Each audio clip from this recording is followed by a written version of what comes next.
Welcome, you brave Arizonans who came out in this blizzard.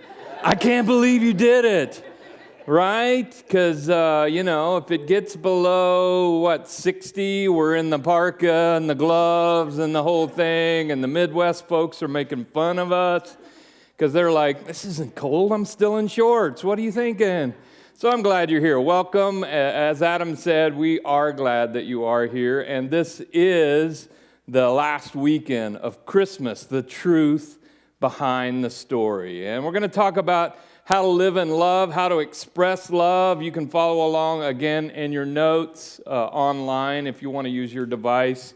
Church Online, I'm so glad that you guys are here. The rest of the crowd that didn't make it out in the cold, we know you're online, and I'm so glad you're here today, and we won't tease you for being wimpy to the cold or anything like that. So glad you're with us. So we talked about it. First, week 1, expectations are the birthplace of miracles, and then week 2, God builds my faith while I actively wait. Week 3, consume and be consumed by the bread of life. And then just a couple days ago, Christmas Eve, receive and reflect the light of Jesus. So if you missed any of those, you can go back and catch them online. They're on alivechurch.com. You can watch any of those archives. Or maybe you want to share one of those with a friend. A great way to share a great message with a friend. That's very easy to do online.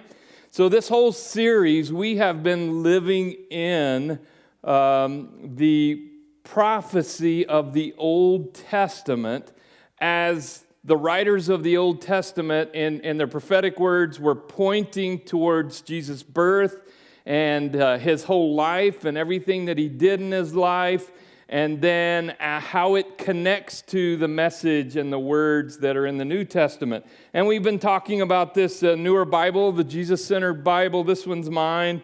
I got the hardback version. And I don't know if you can see, you can look at them later after the service. This whole front section is highlighted pages. There's so many blue pages there. And those are all of the prophecies that were pointing to Jesus. All of them. Many, many prophecies, over 600, that were pointing to what Jesus did and came in our life. So you can get that, alivechurch.com/Jesus-centered Bible. You can order those. They're available in hardback. This is Jeff's. He got a nice gray leather bound. It's really cool. And then this blue one, I think that's Tiffany blue. No, I'm just teasing. A blue one, actually, I saw one of our attenders already had this one as well in the blue, nice leather bound. But a great resource because not only does it point in the Old Testament and connects us to the New Testament, but in the New Testament, there are also many, many, many references that are also pointing back to. And it helps us see the connection of old and new and how they're married together and how Jesus came and split time between what was before and what is now. So today we're going to be talking about our passage from the Old Testament is in Jeremiah. It's Jeremiah 31:15. And we're going to be talking about Herod, and we'll also be talking about Rachel. And I'll hopefully connect the dots there for you and see the contrast between the two. In Jeremiah, it says, "This is what the Lord said. A cry is heard in Ramah, deep anguish and bitter weeping. Rachel weeps for her children, refusing to be comforted, for her children are gone." So the parallel passage is in Matthew 2:16. So King Herod was furious when he realized that the wise men had outwitted him. So these wise men came by. He told them to go and find this Jesus guy and then come back and tell Herod all about him. And they didn't do that. They did find Jesus. But they had a dream, so they took off another way in the night, and Herod was ticked. He was furious when he realized that he had been tricked.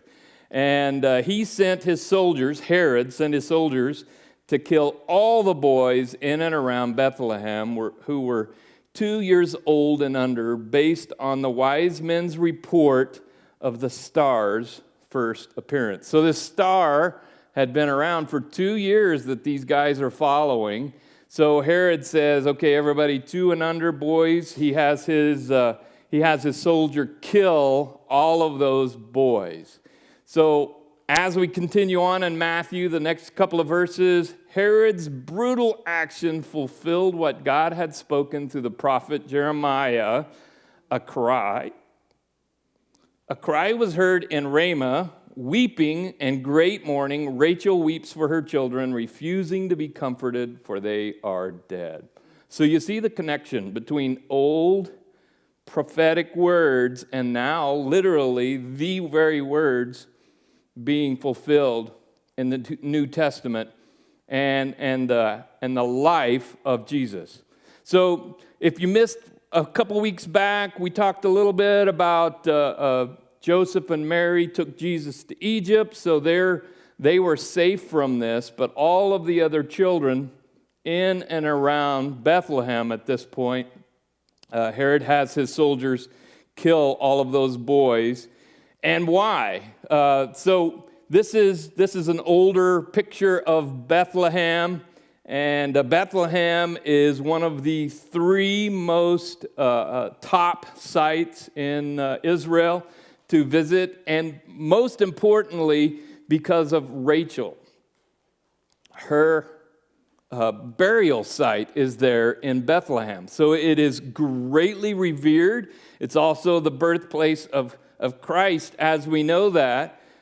So here's another picture, and then this is a modern day picture. So it is a very protected, look at the size of these walls. I mean, a highly protected place that is very revered because of 2 things. Rachel's, from the Old Testament, Rachel's burial place, as well as the place that Jesus was born. Jeff showed you that last week. This is what the experts say is the place, or was like the place where Jesus was born. It was the building above, and then underneath where the animals were kept in a cave. So we have the contrast of the 2 in our passages today. We have Herod, who was called himself Herod the Great, and he made his whole kingdom was all about ruling in power, ruling in brutality. He built some of the most amazing structure that has ever been built in Israel. He is the guy who actually built the temple substantially, almost 10 times larger than the temple that Solomon built back in the Old Testament.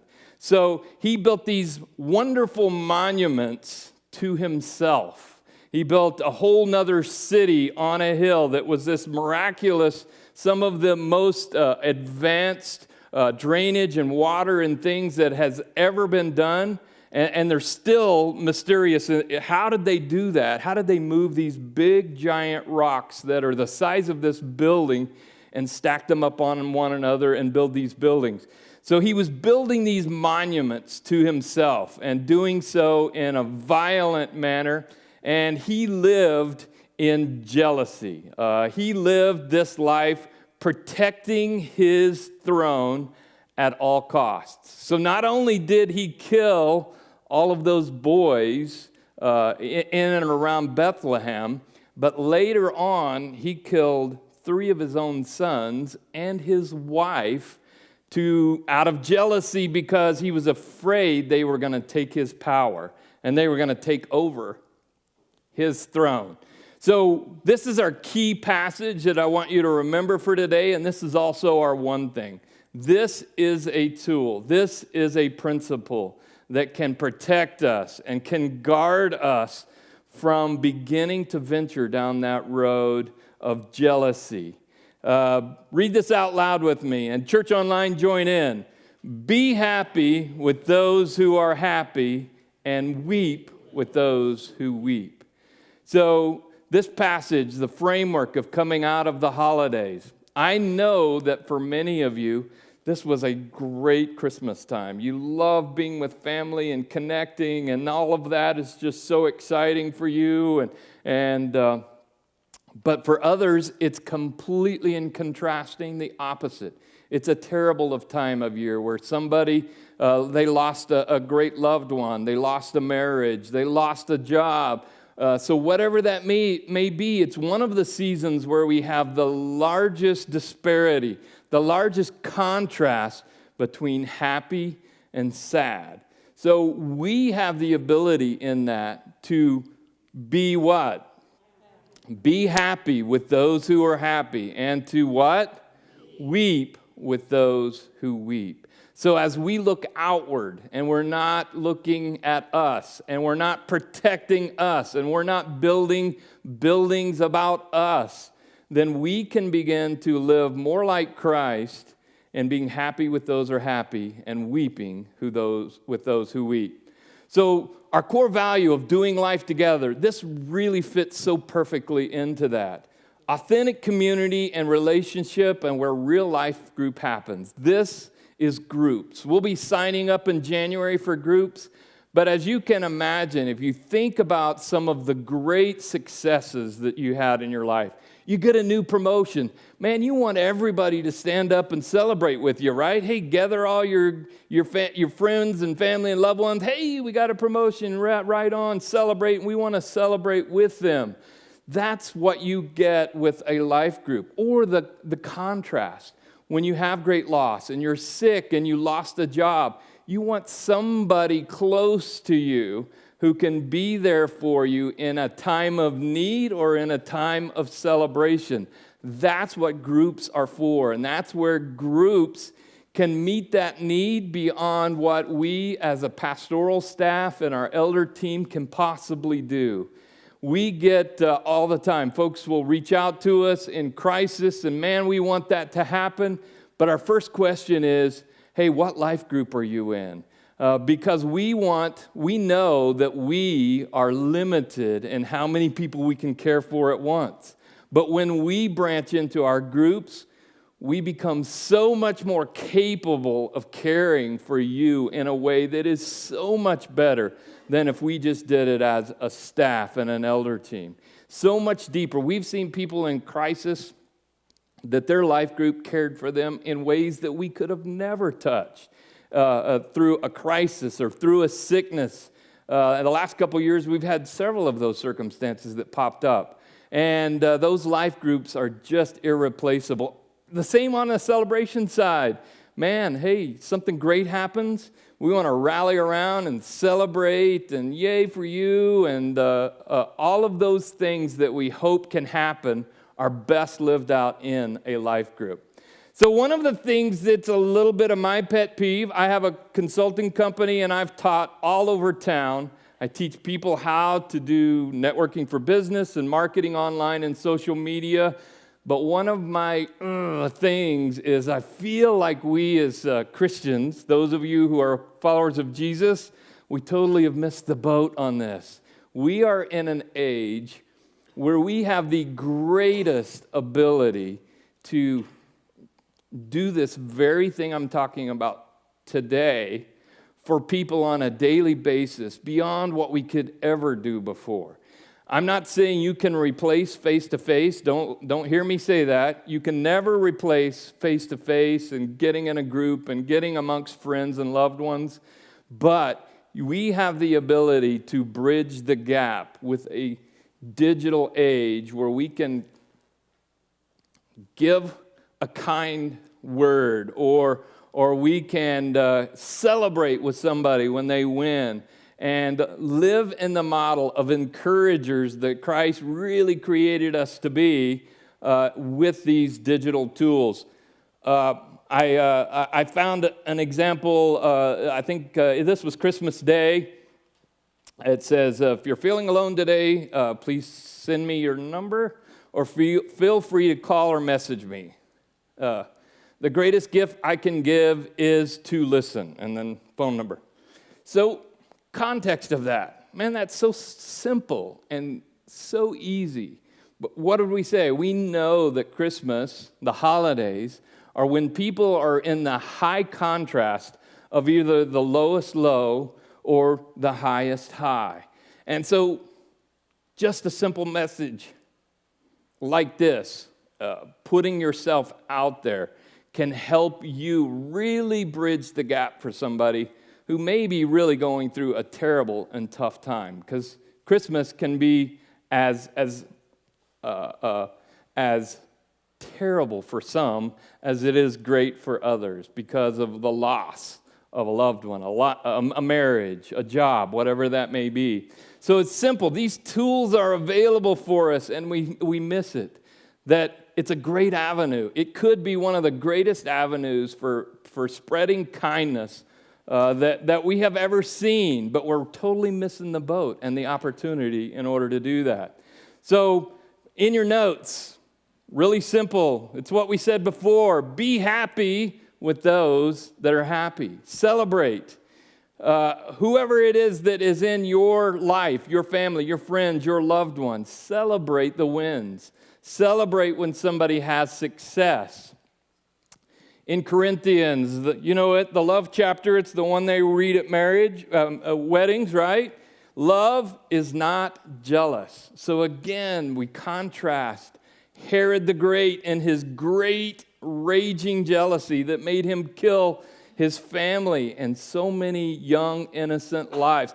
He became famous in the world for an act of jealousy versus the great things that he built and left on the earth. His greatest claim to fame is the boys that he killed in Bethlehem versus what could have been true greatness of caring for others and living for others instead of really living for himself. In Matthew 2, 1 through 3, again, this is referencing the wise man. They're coming to Herod at this point. Where is the newborn king of the Jews, they asked.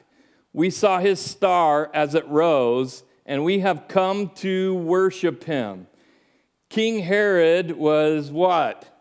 Deeply disturbed when he heard this, as was everyone in Jerusalem. I'll be honest with you, I missed that all the times that I had read that before. I had always kind of stopped at King Herod was deeply disturbed. And then I was like, wait a minute. Who's everyone in Israel? Well, who was the other voice in Israel at the time? The religious leaders. So the people who've been waiting for hundreds and hundreds and hundreds of years for this very thing to happen were caught up in Herod's jealousy, and they totally missed this opportunity to worship the King of the Jews because of their jealousy. So the religious leaders of the day, and we see that play out in the rest of Jesus' life when they eventually crucify him. And that jealousy that was just overwhelming, that they didn't want to lose their power. And because they didn't want to lose their power, they totally missed the prophecy, the 600 plus prophecies that they knew by heart, and they totally missed this opportunity to worship Jesus because of this jealousy that they were living in. So Herod was just overwhelmed by jealousy. And yet we have the contrast in this story of Rachel. Rachel, if you haven't read much of the Old Testament, she's considered kind of the mother of all of the Jewish people. So that's why her burial site in Bethlehem is so revered. And that's why also then they pointed to Rachel as weeping for the lost children. Because it was her home, and it was her kids, and it was her descendants who Herod killed. So the contrast is a mother who cares for the generations after her versus Herod, the deeply jealous ruling king. So I'll be honest with you. I don't live in this. I'm challenged by this greatly because I'm gifted with the ability to be very focused and to put on blinders and to really get some things done. But I'm also cursed with the ability to put on blinders and get things done. What happens when you put on blinders? You stumble over people, you hurt people, you do and say things to get things done that you don't realize are harming others. So this is a struggle for me. I have to be very intentional about this. And I learned this about myself. And I began to put things into place in my life to help me live in looking out and around for others as I'm moving forward. Because really, people, our friends, our loved ones, our families, our coworkers, are the greatest resources we have to do anything in this world. So when you are jealous of others, here's a couple tips I'm going to give you. This is not even in your notes, so this is a freebie. First of all, confess your jealousy to Jesus, because you know what? It's normal. It's natural. It happens. It will happen to you. It does happen to you. And you just have to begin with saying, man, Jesus, I'm jealous. I need some help here. This is against my normal self. I need help in order to not be jealous. And secondly, ask him to give you his power, because again, this is his transforming power that helps you to be something other than what you naturally are left to yourself. Naturally, we are jealous, we are envious, we don't want anybody to have something greater than we have, and when we say it, but I wanted that job. That was the job I was supposed to get. That was for me. And we live in that jealousy without God helping us. Secondly, when somebody is jealous of you, because guess what? Somebody's got to get the promotion, and maybe it's you that get it. And everybody else is jealous because they thought they deserved that promotion more than you did. They thought you deserved that amazing Christmas gift, and they didn't get it, and you did get it, and so now they're jealous of you. So your tips are, don't let them steal your happiness, right? So you've got to not allow somebody who's Debbie Downer to get you down because you just had a great thing happen to you and they're jealous and angry that you got a promotion or you got something that they didn't get. So don't let them steal your happiness. Live in your happiness. And hopefully you've developed those great relationships around you where your friends and family and loved one and your group is celebrating with you. And secondly, don't get arrogant. Don't get cocky, right? You've seen this in sports. It's great to see somebody celebrate, but when it turns to taunting, what happens, right? Somebody throws a flag now because taunting is a whole different thing, different than celebration. We want to celebrate, but when it becomes arrogance, it's really ugly and it's very unattractive. And we say, oh, that guy's kind of a jerk. I don't like him anymore. And you see that play out in life. And we can easily be overcome in those moments of celebration to where we become arrogant in our what we're saying and what we're doing. So we don't want to be arrogant. We want to remain humble, and we don't let people, others who are jealous of us, steal our happiness. So back to our one thing. Say this out loud with me. Church Online, join in. Be happy with those who are happy, and weep with those who weep. So secondly, pretty simple. You guys probably already filled that in, right? You know what it's supposed to say. Weep with those who weep. So our passage here, this is the words, this is the Gospel of John talking about Jesus, and it says, then Jesus wept. So the context of this is Jesus is heading to a friend's house, and he gets word that his friend has died. And so Jesus is weeping for him. Well, more context is Jesus is about to raise him from the dead, and yet he still wept like you and I would if we lost a great friend. He was just like you and I in loss, and that he wept with those who wept, and he celebrated with those who celebrated. 1 Peter 3:8 says, all of you should be of one mind, sympathize with each other, love each other as brothers and sisters, be tender-hearted, and keep a humble attitude. So all of the things we just talked about, humility, sympathize. So some of you do this so very naturally. We're going to talk about grief. Some of you guys are just so naturally, you have a spiritual gift, you're empathetic, you're sympathetic, and you just naturally live in this, and you're really good at it. The rest of us, and I would say myself, this is an area that I struggle with because I never feel like I have the right words or the right things to say. But again, you see this playing out, and oftentimes we really blow it in this opportunity when people are grieving. I was watching a movie with Cindy, and so in this movie, there's a lady, and her father passes away. And all of her coworkers come to the funeral, and they're there for her, supporting her. And it's a comedy, so give it a little context here. And then about a week later, she's back at work, and she's kind of got a mean, uncaring boss. And the mean, uncaring boss says, it's been a week. What's the matter with you? Why aren't you over it yet? Right? So the boss is saying, well, what's the matter with you? I'm over it. Why aren't you? So we just don't have that the compassion sometimes. And of course, that was just nutty.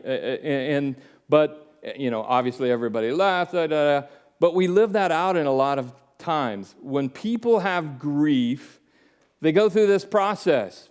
Experts who have coaching people through this will tell you that for everyone, this is different. For some people, they move through these stages quickly. For others, this takes years. And sometimes I would encourage you that if you have experienced great loss, please reach out to us as a staff. We partner with a couple of organizations who do nothing but this. They help you, whether it's a loss of a family, the loss of a marriage. There is a process of grieving that you go through in that, and you shouldn't do it alone. You should do it with those that are around you to support you, as well as some professional help to help you go through that process in a way that you can really live and get back on track. But the other side of this is those of us who are being supportive, those of us who are trying to help you. What's the one thing that you see people say a lot? Well, God does, everything to the good of those, you've heard that passage, right? And that's the first thing they throw out. That's down here, right? That's when somebody's ready for acceptance. You don't lead with that. That's just plumb silly. That is a great passage, and it is so meaningful, but it's way down here, and that's weeks, months, years before somebody's ready to process and hear that. What they need from you is for you to be present. In this stage, they need you to be available. They need you to be there. They need you to give kind words and support. And especially us guys who feel like we need to fix everything, this is not the time for fixing. This is the time for being available, being caring, giving kind words and support, and saying, I'm there for you. What do you need? I'm there for you. What can I do for you? Even though the answer is nothing, or maybe it's nothing, but we're still there and available for a person in loss. We're not trying to fix them. It's the wrong time. Be encouraging, be kind, be supportive, but not fixing their problems, because this takes so much time. Those of you who've been through this process, you get it. You know that this is not a flip the switch thing. This just takes time for us to process. So give the kindness of allowing somebody to process, as well as if you need help in that, please reach out to us as a staff. We would love to resource you in this. We have several members who have lost loved ones, and they have used these resources, and it's life-changing. How it will move you through these steps, not just necessarily faster, but on a more complete level that allows you to be somebody who you need to be on the other side of that. It allows you to be somebody who can be greatly, amazingly encouraged. And yes, all things do work to the good of those, but you've got to get through this process first before God can really use you in being that healing hand that he needs for others that are in need. So our passage, our one thing this week, Romans 12:5, be happy with those who are happy and weep with those who weep. So we always want to give you some practical tools for that, and we're going to talk about that.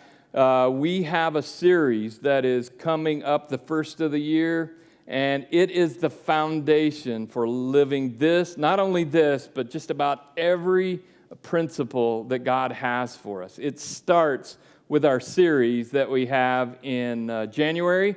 So if you would, watch the screen, and we'll talk a little bit more about first.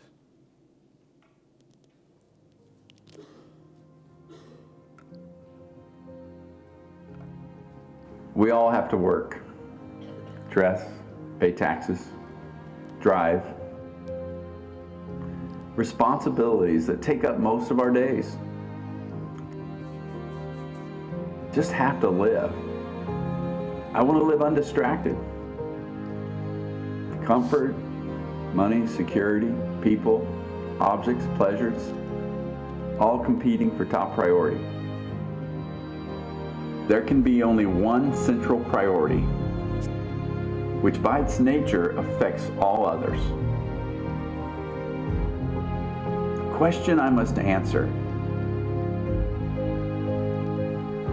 what is it that's most important to me? What do I seek first?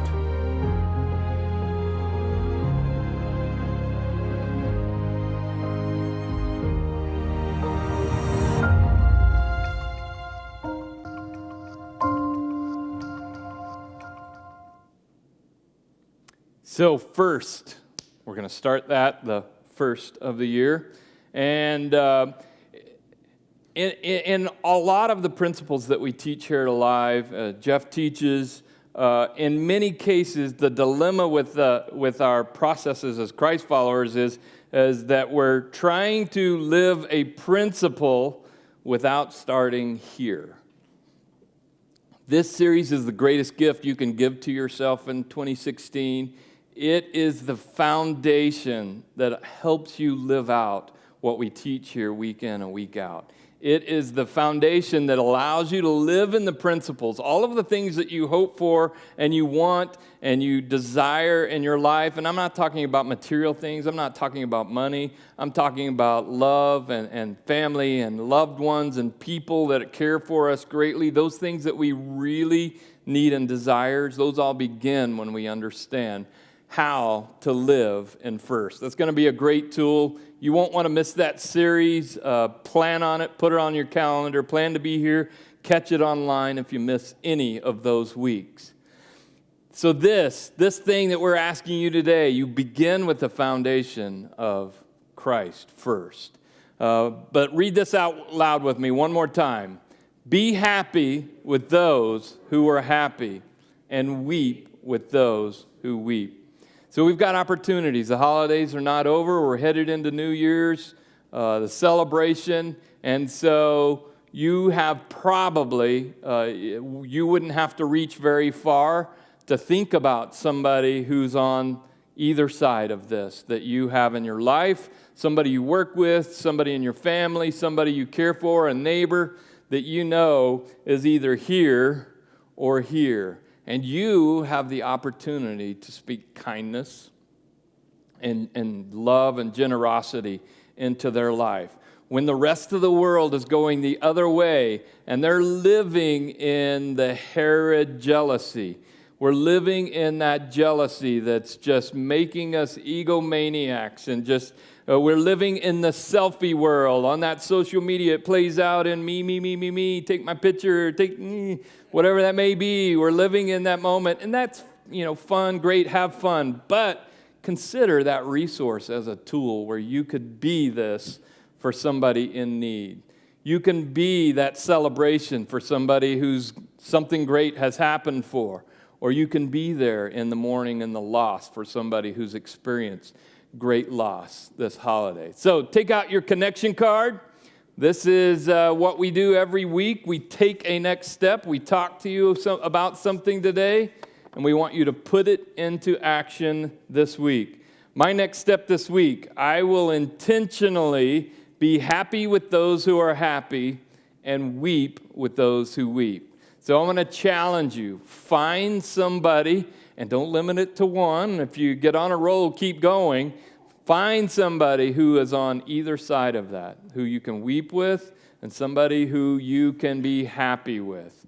Whether it be a loved one, family, coworker, whatever that may be, care for those around you and begin to see how great and amazing that will make your life. The fulfillment that you'll have in living in being a blessing to others. Let's pray. Heavenly Father, thank you that you came at Christmas, that you have shined the light on our lives and brought light into our lives. We pray, Father, today that with this concept, with this message, that we would be the light that you could shine through, Father. Help us just be transparent and it be the light, your light, shining through us to those around us.